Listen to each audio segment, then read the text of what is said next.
YouTube channel पुण्यार कृति के सभी दर्शकों को कमलेश पुण्यार का सादर अभिनंदन।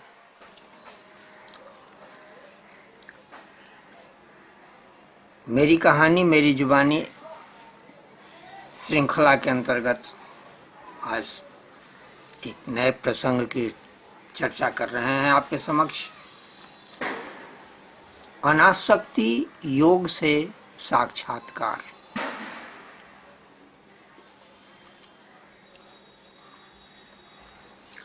आसक्ति,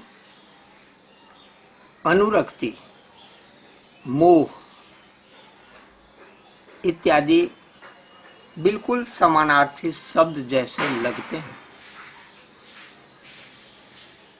और ठीक इनके विपरीत समानार्थ बोध कराते हैं अनासक्ति, विरक्ति, निर्मोह इत्यादि।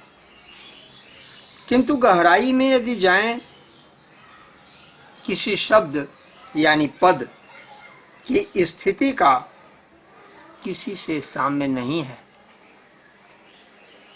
क्योंकि सभी अपने अपने स्थान पर बिल्कुल अकेले हैं, एकदम भिन्न भिन्न भाव बोध कराने वाले हैं। सच पूछें तो समानार्थी का अर्थ सिर्फ इतना ही होता है कि पूर्व अर्थ के करीब पहुंचा दे आपको,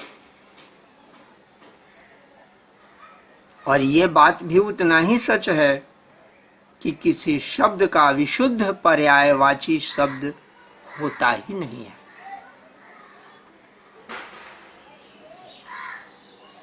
यदि हो तो फिर उस शब्द विशेष का क्या हस्र होगा, विचारने वाली बात।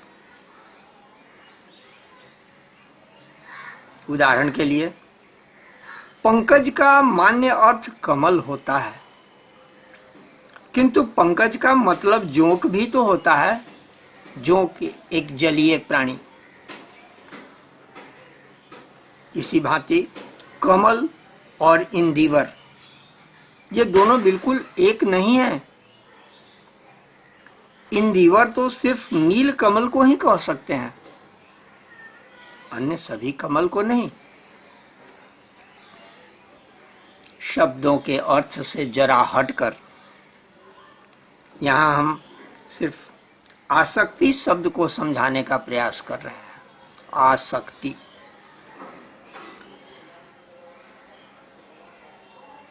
जो प्राणी मात्र के लिए, विशेष करके मनुष्य के लिए तो सर्वाधिक दुखदाई है, क्योंकि मनुष्य योनि ही एकमात्र कर्म योनि है। शेष योनियां तो सिर्फ भोग हेतु है, कर्म भोग हेतु।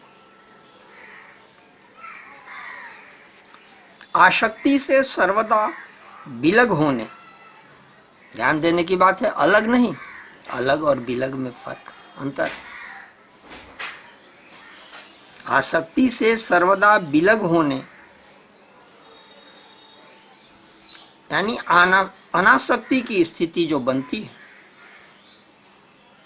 और वहीं से सांसारिक दुखों के निवारण का रास्ता खुलता है।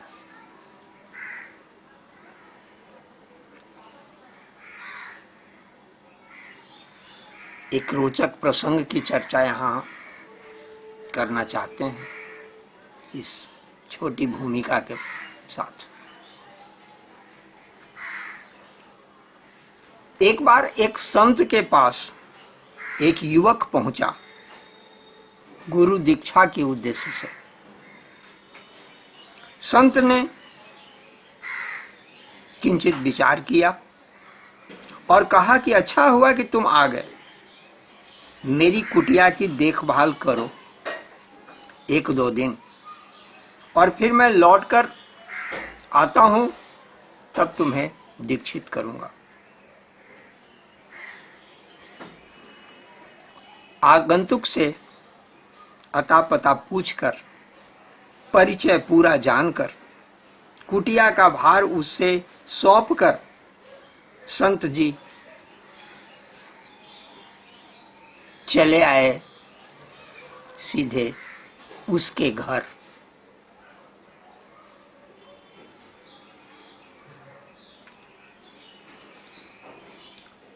उसके पिता से मिलकर के शोक प्रकट किए कि कल रात आपका पुत्र मेरे यहाँ ठहरा था, रात में बाघ ने उसे खा लिया। मुझे पश्चाताप है कि मैं उसकी रक्षा न कर सका।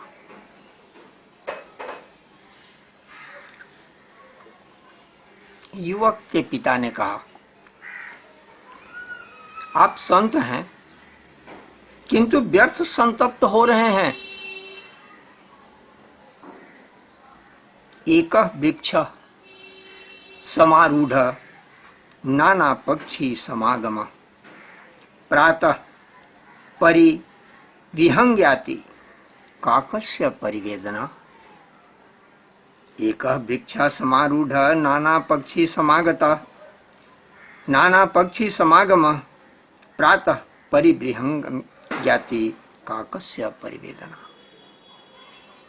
रात्रि के समय तरह तरह के पक्षी विभिन्न स्थलों से आकर के एक वृक्ष पर निवास करते हैं और प्रातः पुनः कहीं न कहीं उड़कर चले जाते हैं। फिर इसमें दुख की क्या बात है? यानी यह संसार रूपी वृक्ष भी ऐसा ही है। कुछ खास समय के लिए हम इकट्ठे होते हैं। ये बातें हो ही रही थी कि युवक की माता भी दरवाजे की ओट में जो खड़ी थी बाहर आ गई। संवाद सुनकर उसने कहा, संतों को कदापि संतप्त नहीं होना चाहिए। मैं तो सामान्य गृहिणी हूं, फिर भी इतनी समझ है मुझे कि आयाचिते मया गर्भे दैवे न यदि दीयते दीयते ह्रियते वापि काकस्य परिवेदना। आयाचिते मया गर्भे दैवे न यदि दीयते दीयते ह्रियते वापि काकस्य परिवेदना। दैव ने मेरे गर्भ में इसे दिया, वो दिया न होता तो वो मेरा पुत्र भी नहीं होता। दैव ने दिया, दैव ने ले भी लिया, फिर इसमें चिंता की क्या बात है?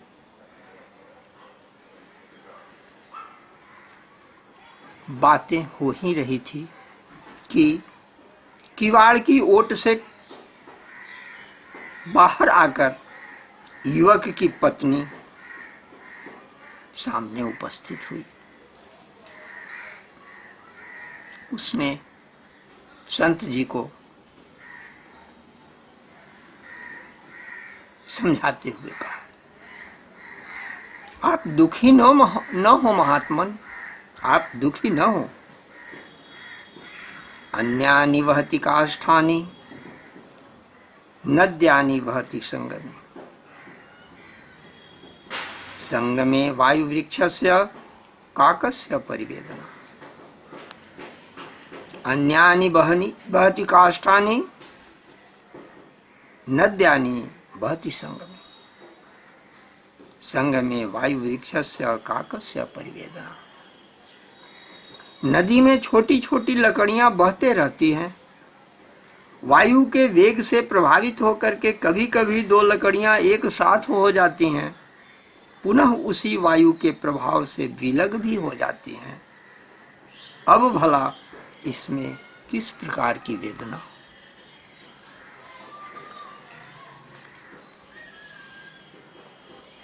युवक के आत्मीय जनों की अनासक्ति संदेश सुनकर संत वापस अपनी कुटिया में आ गए।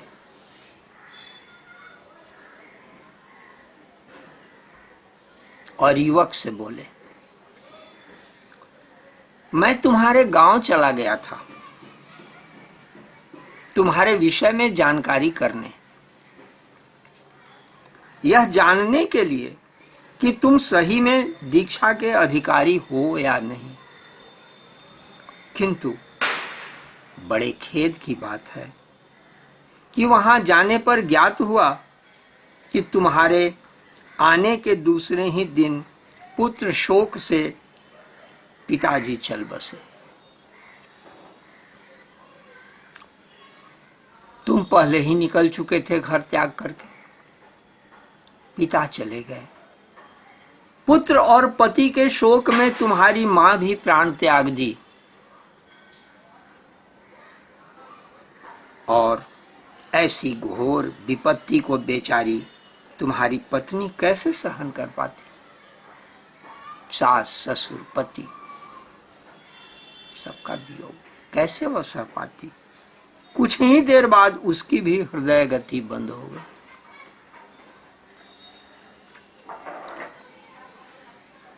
संत जी की बातें सुनकर के युवक ने बड़े सहज भाव से कहा, कस्य माता पिता कस्य, कस्य भ्राता सहोदर, माया प्राण संबंध का कस्य परिवेदना। कौन किसकी माता है यहाँ, कौन किसका पिता है, कौन किसका सहोदर है यहाँ। माया और प्राण का संबंध है, यह इसके अतिरिक्त और कुछ नहीं। ऐसे में किस बात की चिंता महाराज।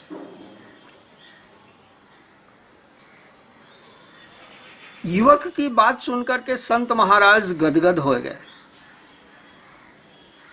से गले लगा लिया। वास्तविकता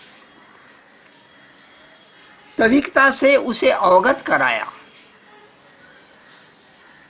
बोले कि जिस अनासक्ति योग को साधने में, जिस अनासक्ति योग को साधने में मेरा पूरा जीवन चूक गया, वो अनासक्ति योग तो तुम ही नहीं, तुम्हारे पूरे परिवार को स्वयमेव सिद्ध है। तुम तो बिना दीक्षा के भी दीक्षित हो, दीक्षित ही नहीं बल्कि स्वयं सिद्ध हो। ऐसे भाग्यवान को शिष्य नहीं गुरु बनाने में मेरा सौभाग्य है। और ऐसा कह करके संत जी उस युवक के चरणों में लौट गए।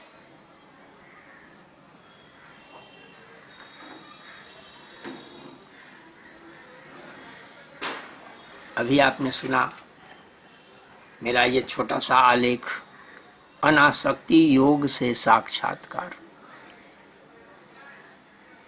ऐसे ही विषयों के लिए आप समय समय पर हमारे इस चैनल पर उपस्थित होने की कृपा करें। आप जहाँ भी रहें स्वस्थ रहें, सानंद रहें। हरि ओम तत्सत, हरि ओम तत्सत, हरि ओम तत्सत।